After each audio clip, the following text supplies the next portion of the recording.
Bago sumapit ang Noche Buena o ang Kapaskuhan, naging matumal di umano ang paninindahan ng mga tindero-tindera sa palengke ng bayan ng Maria Aurora sa Aurora Province. Sila ay nagtataka dahil isang araw bago mag-Disyembre 24 ay tumal pa rin ang pamimili ng mga tao para sa Noche Buena at Kapaskuhan. Tunay na dama di umano ang kahirapan sa buhay ng mga tao. Marami ang nagtitipid at nagtaasan din ang mga presyo na bilihin.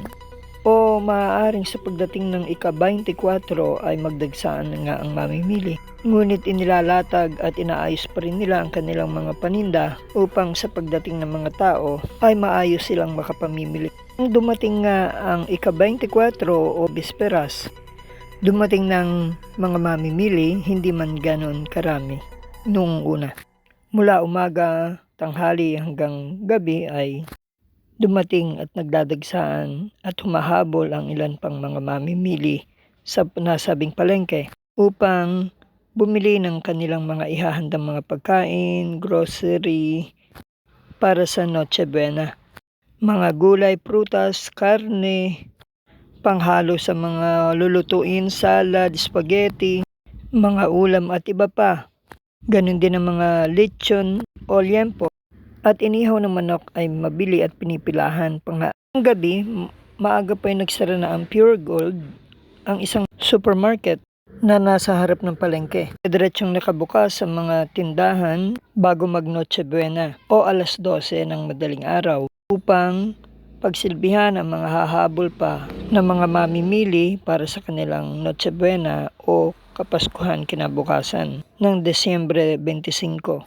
Ngunit inaasahan pa rin magbubukas ang ilan sa ika-Disyembre 25 o Kapaskuhan upang tanggapin pa rin ng mga mamimili na kukulangin o maghahabol ng kanilang panghanda dahil nahuli ang kanilang budget o kinulang ang kanilang handa.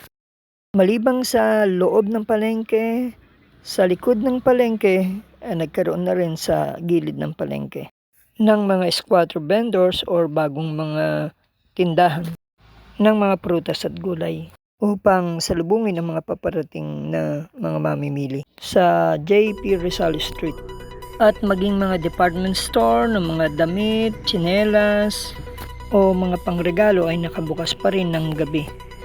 Ganon din ang baratilyo sa tabi ng munisipyo na ilan lamang. May ilan pa rin mga panaderya at gulayan at prutasan sa paligid ng palengke na bukas pa rin bago mag Noche Buena.